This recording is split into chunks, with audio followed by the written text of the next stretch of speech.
Do you miss not coming to the show? Yes, I do. I wish I was there. I wish I was there right now and talk about it with you. But you know what? Because they already put people there like you. You guys are already in position, so you'll be talking about that. But I'm glad that I'm able to talk about when I come back. You know. Okay, so is there plans for a new show, or are you coming back to the Wendy Williams show? Back to the Wendy Williams show.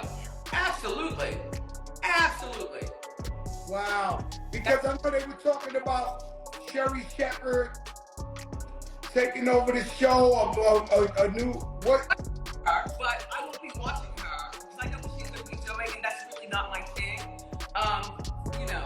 I mean, I must admit that it's hard to like somebody when they say on live that they will not be tuning into your show because it's not their thing. That's like basically flashing the middle finger. But guess what? This is just one of the many reasons why Sherri Shepherd reportedly resents Wendy Williams. Reportedly, while people were out here calling her a snake and throne stealer, Sherri had to deal with over a decade of Wendy being mean and condescending towards her. And now she also has to deal with Wendy allegedly sabotaging her. Baby, word on the street is Sherri is finally speaking out because she's tired of being the one taking all the punches, and it's messy as hell, y'all. Okay, y'all know that when Sherri officially stepped into Wendy's time slot, the internet was basically a digital war zone. We had the Wendy watchers coming for Sherri's neck, claiming she stole the throne while Wendy was down, and Sherri just had to play it cool. But now that the show has run its course, allegedly, Sherri feels like she can let a few things off her chest, and she was holding on to a lot. Here's the thing, guys. Insiders are now spilling that whenever Sherri appeared on the Wendy Williams show as a guest, Wendy didn't exactly roll out the red carpet, but every time Sherri appeared on the show, she had to take the high road and play nice, even though she could see that she was not exactly wanted there. Then, to make matters worse, Wendy was known for being shady and super mean toward Sherri's personal life. Like she was always poking fun at Sherri's high-profile divorces and her very public, messy surrogate battle. Sherri Shepherd.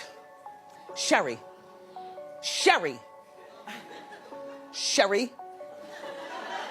If you just Google schmoogled him, you would have seen he had worked a steady job since 2008. By the time you all got together in 2011, that had been 3 years of unemployment, best I could say.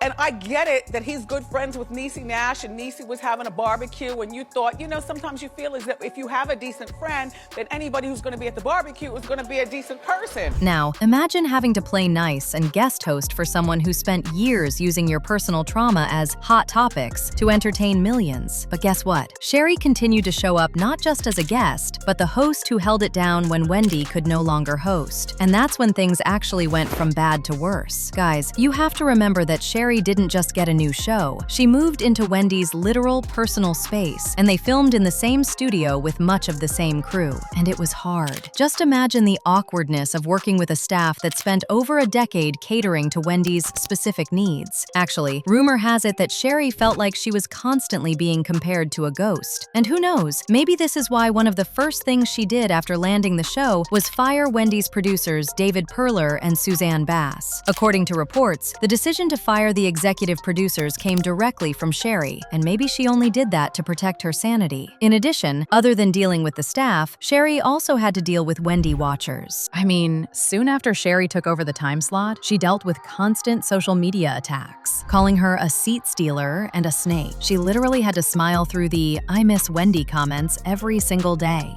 And based on reports, behind the scenes, Sherri resented that Wendy never once told her fans to back off or gave Sherri a real public blessing. And of course, it didn't help that Wendy also publicly voiced her resentment. See, insiders close to Wendy claimed she viewed Sherri as someone who borrowed her seat rather than earning it. And when producers officially replaced Wendy with Sherri in 2022, Wendy reportedly felt replaced and not relieved. Based on reports, Wendy was so hurt by the transition that she refused to even drive down the block in New York where Sherri taped her show. Of course, word got back to Sherri, and this only fueled the resentment even more. Oh, it goes on, child. The other thing is that executives from Debmar Mercury admitted in interviews that audience research showed viewers found Wendy mean, and they said they intentionally marketed Sherri as the kinder alternative. And this pissed Wendy. Honey, of course this corporate framing effectively pitted the two women against each other as opposites. And Sherri totally rode on the wave because she was the one being portrayed as the kinder one anyway. By the way, there were also rumors and even alleged clips from Wendy's circle which started circulating, claiming that Sherri sold her soul to Oprah Winfrey to get the show. And Wendy's supporters pushed a narrative that Sherri was a corporate puppet, brought in to sanitize daytime TV and erase Wendy's raw, edgy legacy. And of course, it didn't help that Oprah passed on the baton to Sherri, even though Wendy had been a daytime TV host for over a decade. Thank you so much. It is a passing on. So you're officially passing the baton I'm on to... passing the baton.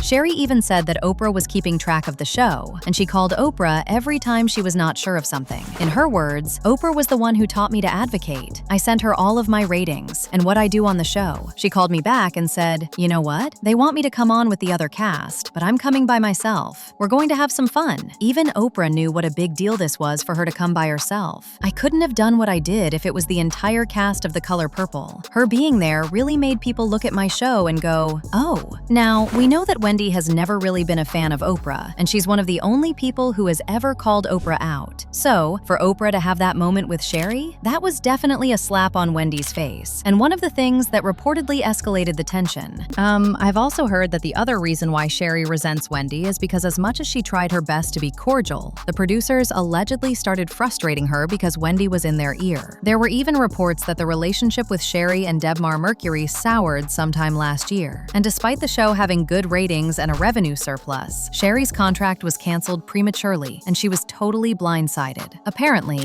even though she appears happy and jovial on the show, she is deeply hurt because she did not see this coming, as she was hoping for a years-long renewal and pay increase for season 5 because she thought she deserved it. I've even heard that she's been spilling behind the scenes that things are not as they seem, and she wishes that she can just say everything, but she can't because of all the NDAs she was forced to sign. In addition, allegedly, Debmar Mercury was thinking about bringing Wendy back to daytime due to popular demand. And since Wendy is doing much better, she may be fit to return to TV full-time. Actually, I even heard that the producers said, behind the scenes, that data trends showed Sherri was not dominating daytime the way they hoped and was used to with Wendy Williams. And because of this, they were looking for a big revenue rejuvenation, and they know Wendy Williams is their best bet. Basically, if producers were being fed a narrative that Sherri was just a placeholder by Wendy herself, it explains why they were so quick to pull the plug despite Sherri's solid ratings and revenue. Then imagine Sherri having to walk onto a set every day, act joyful, and interview celebrities while knowing your bosses are actively working on a deal to replace you with the very person you've been trying to respect. Also, the fact that people learned about the cancellation from an article was a bit weird. Baby, this is a talk show with a host who is on air every day, and a lot of people felt that the show's cancellation should have come from Sherri Shepherd herself. Her fans said that she should have been given the opportunity, just like Kelly Clarkson got, to announce her show's end the same day that Sherri's end was revealed. But she only confirmed the news on her show after the producers put out that statement, which was just sus. This is a hard morning for all of us here at Sherri. And I know that you have seen the news, and I'm ready to address it. Our show has not been renewed for another season. And I wanna say to y'all, everybody, y'all try not to faint or fall out, because healthcare is expensive and none of us have it anymore. So y'all... Honestly, when you step back and look at the situation, it's really impossible for Sherri not to feel a deep sense of resentment toward Wendy. Sherri stepped into a PR nightmare, stabilized a sinking ship after years of being the hot topic on Wendy's show, and she brought in a revenue surplus, only to be allegedly treated like a temporary seat warmer and be blindsided by a cancellation, while the person who publicly snubbed her was allegedly being courted for a royal return. Baby, I know I'd be crazy mad. A lot of people are even saying that they would understand if Sherri never truly forgives Wendy for using her painful divorces as Hot Topics punchlines for a decade. If she never forgives Wendy for saying she can never watch her show. If she resents being by Wendy watchers who call her a seat stealer every single time she goes live. If she hates that Wendy's inner circle branded her a sanitized sellout who traded her soul to Oprah just to get a show. Do you agree? Or do you think all this resentment is just misplaced? Let me know in the comments section below.